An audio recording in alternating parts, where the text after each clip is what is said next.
اب دلیل کا جواب کوئی نہیں تھا تو کہنے لگا پکڑو اور آگ میں ڈال دو. اللہ کے نبی کو آگ میں ڈالنے والا. یہاں ایک مچھر بیٹھا ہے, 400 سال حکومت کی اور خدائی کا دعویٰ کیا. یہاں مچھر بیٹھا تھا, چھینک آئی تو مچھر اندر چلا گیا. پہلے دربار کا ادب یہ تھا کہ جو آئے سجدہ کرے. اب اس کے سر پہ کوئی چیز مارتا تھا تو اسے سکون ہوتا تھا. مچھر تھوڑی دیر کے لیے اس کا دماغ چھوڑتا تھا. او بھائی, یہ اس دھرتی پہ اللہ نے لوگوں کو نظارے دکھائے اور ہمیں سمجھانے کے لیے دکھائے. ہمیں تفکر کی, غور کی دعوت دی کہ دیکھ لینا, اپنے عمل کو پرکھنا. تمہارے عمل حضرت موسیٰ کے فرما برداروں جیسے ہیں, جناب ابراہیم کے فرما برداروں جیسے ہیں, یا بن کے بیٹھ رہے ہو؟ اب دربار کا ادب یہ ہے, بے بسی کا یہ حال ہے کہ جوتے لٹکتے ہیں دربار میں. جو آتا ہے جوتا کھینچتا ہے. اور ادب یہ ہے کہ 10 جوتے نمرود کے سر پہ مارو. اور 400 سال جوتے لگتے رہے. روتا تھا, جو آدمی آتا تھا منتیں کرتا تھا, کہتا تھا کہیں سے کوئی دوائی مل جائے. پاگلوں جیسی زندگی گزاری, پاگلوں جیسی سخت. وہ تو حساب وقوع قیامت تو حساب دے گا. یہاں لوگ پاگل ہو کے مرتے ہیں, معذرت نفسیاتی مریض ہو کے مرتے. یہاں آخری وقت اتنا سخت آتا ہے کہ دنیا موت کی دعائیں مانگتی ہے. میرے بھائی, جب انسان ظلم کرتا ہے تو بھول جاتا ہے کہ شاید مجھے پوچھے گا کوئی نہیں. جب وہ زیادتی کرتا ہے تو بھول جاتا ہے. جب وہ کسی کا حق کھاتا ہے تو وہ کہتا ہے شاید اس کا تو وارث ہی کوئی نہیں جس کو میں لوٹ رہا ہوں. لیکن جب اللہ کی پکڑ آتی ہے, حجاج بن یوسف ظالم تھا, اس نے اچھے کام بھی کیے تھے. قرآن پاک پر زیر زبر آراب حجاج بن یوسف نے لگوائے. محمد بن قاسم کو ہندوستان سندھ کے علاقے فتح کرنے بھی حجاج بن یوسف نے بھیجا تھا. ساری خوبیاں اپنی جگہ پر, ظالم بہت بڑا تھا. کسی آدمی نے اس کے سامنے کونے کی طرف منہ کر کے ساتھ والے سے بات کرنی تو کہنے لگا میرے خلاف کیا, اس کو لے جاؤ 2 ٹکڑے کر کے واپس لے آؤ. توتی بولتا ہے نا اقتدار. جب کسی کے ہاتھ اقتدار ہوتا ہے نا, وہ چاہے ایک گھر کے کیوں نہ ہو, وہ 10 بندے فیکٹری میں کام کرتے اور جو ان کا مالک ہوتا ہے وہ کہتا میں مالک ہوں, مجھے مانو. جب صاحب اقتدار ہوتا ہے نا, جب تو سشر بن کے بیٹھتا ہے اور کسی غریب گھر کی بہو آتا ہے 2-4 تو کہتا میرا اقتدار ہونا چاہیے. جب میں کھانسنے لگوں تو ہر آدمی کے ہاتھ میں ٹشو پیپر ہونا چاہیے. جب میں بولنے لگوں تو بندے ہوئے ہاتھوں سے ہر آدمی جی کرتا ہوا کھڑا ہونا چاہیے. جس آدمی کا, اور یہ کام بہو بھی کرتی ہے کئی دفعہ, وہ بھی کہتی ہے کہ تمہیں پتا نہیں میں کتنا لمبا توڑا جہیز لے کے آئی ہوں. جب میں سونے کے لیے اپنے بیڈ روم میں جاؤں تو خبردار بوڑھے بابے کو اجازت نہیں کہ وہ کھانسے. اماں کو چاہیے کہ اگر اس کو بڑی سخت پیاس بھی لگی ہے تو میرے سوتے باورچی خانے میں برتن نہ کھٹکھٹائے.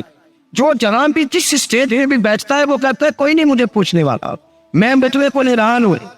جوان بوڑھوں کا مذاق اڑاتے ہیں, سمجھتے ہیں شاید کبھی بوڑھے نہیں ہوئی, مذاق اڑاتے ہیں. تندرست لوگ بیماروں کا مذاق اڑاتے ہیں, شاید کبھی بیمار نہیں ہوئے. حجاج بن یوسف ظالم تھا, ظلم کرتا تھا, زیادتی کرتا تھا. حضرت سعید بن جبیر ایک تابعی بزرگ تھے, اتنے بڑے بزرگ تھے کہ ساری رات نماز پڑھتے تھے, سارا سال روزہ رکھتے تھے. ایک دن انہوں نے ممبر پہ بیٹھ کے کہا کہ حجاج ظلم سے باز آ جائے ورنہ اللہ کی لاٹھی بڑی بے آواز ہے. اللہ کی لاٹھی, اس کا کیا مطلب ہوتا ہے؟ اس کا مطلب ہے جب رب کی لاٹھی چلتی ہے تو اس کی آواز, جی اس کا پہلے کوئی پیغام, وہ پہلے اعلان نہیں کرتا کہ تگڑے ہو جاؤ لاٹھی چلنے لگی ہے. لاٹھی چلتی ہے پر اس کی آواز, سمجھ آ رہی ہے میری بات کی؟ جمعۃ الوداع کے لیے تشریف لانے والے احباب خاص غور فرمائیے گا. حجاج بن یوسف کو پتا چلا کہ حضرت سعید بن جبیر نے میرے خلاف بات کی, بلا نہیں. کہنے لگا تو نے میرے خلاف بات کی؟ فرمانے لگے کی ہے. کہنے لگا تمہیں پتا ہے میں قتل کر دوں گا. آپ فرمانے لگے نہ تو زندگی کا مالک ہے نہ موت کا مالک ہے, تو کیسے قتل کر؟ کہنے لگا تجھے پتا ہے میرا. فرمایا میں نے تجھے نہیں, میں نے تو کئی شداد, کئی عماد, کئی قارون, کئی فرعون, کئی نمرود دیکھے, کئیوں کی داستانیں سنی. تو کون ہے؟ تو چھوٹا سا ہے. ایک جملہ ہے مولانا جلال الدین رومی کا, بڑے درویش تھے, ایک بات کہہ گئے. کہنے لگے نمرود جتنے پیسے نہیں, فرعون جتنی حکومت نہیں, قارون جتنی دولت نہیں, ورنہ فرمانے لگے میرے زمانے میں بھی کئی لوگوں کا خدا بننے کو دل کرتا ہے, کئی لوگوں کا دل کرتا ہے, لیکن نمرود جتنے پیسے, فرعون جتنی طاقت اور قارون جتنی دولت نہیں, ورنہ ہو سکتا ہے لوگ دعویٰ کر جائیں معاذ اللہ ثم معاذ اللہ. یہ آج سے کئی 100 سال پہلے وہ کہہ رہے, آج تو حالات بڑے ابتر ہے, اس کی نسبت خطرناک. فرمانے لگے حضرت سعید بن جبیر زندگی موت کا مالک نہیں. کہنے لگا پکڑو, قتل کر سے لے جاؤ. جب پکڑ کر کھینچ کر لے جا رہے تھے نا تو حضرت سعید بن جبیر مسکرانے لگے. ظالم کے سامنے مسکرائے تو اس کو بڑا غصہ آیا, میرا مذاق اڑاتا ہے. بلا لیا, ادھر آپ کیوں مسکرا رہے ہو, کیا ہوا؟ تو حضرت سعید بن جبیر کہنے لگے میں مسکرا رہا ہوں تیری بیوقوفی پر اور اپنے اللہ کی دی ہوئی ڈھیل پر. میں مسکرا رہا ہوں کہ یا اللہ کیا بات ہے, کیا تیرا شان ہے, کیسے لوگوں کو ڈھیل دی ہوئی ہے. میں مسکرا رہا ہوں تیری بیوقوفی پر کہ تو سمجھتا ہے شاید مجھے پوچھنے والا کوئی نہیں. کہنے لگا اس کو باہر نہ لے جاؤ, میرے سامنے قتل کرو. ٹھیک ہے جی, قتل کرنے لگے تو حضرت سعید بن جبیر نے منہ کعبے کی جانب کر لیا. انی وجہت وجہی للذی فطر السماوات والارض حنیفا وما انا من المشرکین. جب آپ نے یہ آیتیں پڑھی نا کہ میں نے منہ کر لیا ہے اپنے رب کی جانب, کرو مجھے قتل. کہنے لگا نہیں نہیں, اس کا منہ پھیرو, کعبے کی طرف ہو کے قتل نہ ہو. ہے ظالم پر پاگل ہو گیا ہے.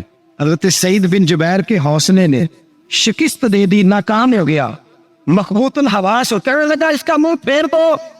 جب کعبے سے پھیرا تو آپ فرمانے لگے للہ المشرق والمغرب فانما تولى فثم وجه اللہ. اللہ فرماتا ہے تو مشرق اور مغرب سارا ہی اللہ کا ہے, جدھر بھی منہ کرو گے ادھر نہیں جانا ہے, ایک سے بھی منہ کرو گے ادھر اللہ ہی اللہ ہے چاروں جانب. پھیر دے جدھر منہ پھیرنے تو نہیں پھیر لیا منہ. حضرت سعید بن جبیر کے گلے پہ خنجر رکھا تو آپ نے ہاتھ اٹھائے, کہنے لگے اے اللہ میرے بعد اسے کسی اور پر مسلط نہ کر دا, میرے بعد کسی اور پر مسلط نہ. بس میں آخری ہوئی. جب آپ ذبح ہوئے تو اتنا خون نکلا کہ لوگ کہتے ہیں جتنا اونٹ کے وجود سے نکلتا. تر ہو گیا سارا اس کا دربار. ایک سمجھدار آدمی کو بلا کے کہنے لگا اتنا خون میں نے بڑے بندے قتل کرائے ہیں پر اتنا خون نہیں نکلا. تو وہ کہنے لگے لوگ مر جاتے ہیں, مرتے وقت ڈر جاتے ہیں, سہم جاتے ہیں, خون سکڑ جاتا ہے. لگتا ہے یہ شخص جب دنیا سے گیا ہے تو ڈٹ کے گیا ہے, یہ ڈٹ کے گیا ہے دنیا سے. حجاج بن یوسف رات کو سویا تو تڑپ کے اٹھا. کیا ہوا؟ گھر والے کہنے لگے کیا ہوا؟ کہنے لگے سعید بن جبیر خواب میں آئے اور کہتے ہیں اٹھ مجھے بتا تو نے مجھے کیوں قتل کیا, بتا کیوں مارا.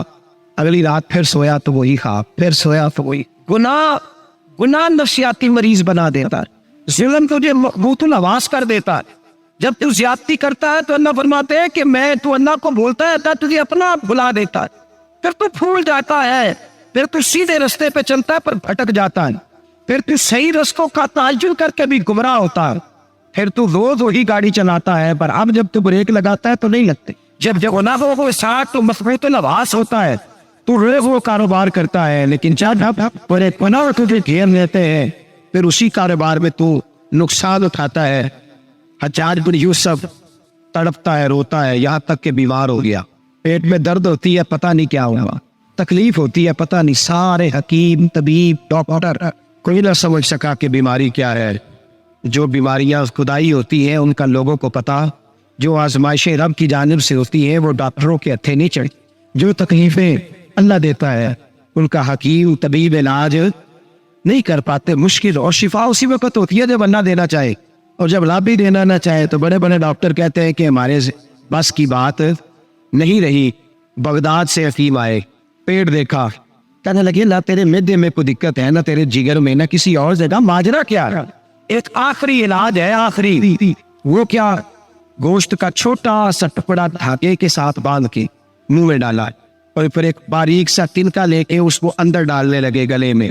وہ گوشت کا ٹکڑا جب حلق کے اندر اتر گیا, اس حکیم نے واپس کھینچا تو کیسے ایسی بدبو آئی جیسی کبھی سوگی نہ تھی. جانور, کیڑے مکوڑے لگے ہوئے باہر نکلے, اور جب دیکھا تو جتنے محل میں لوگ بیٹھے تھے چناتے ہوئے نکل گئے کہ یہ کیا مصیبتیں ہیں.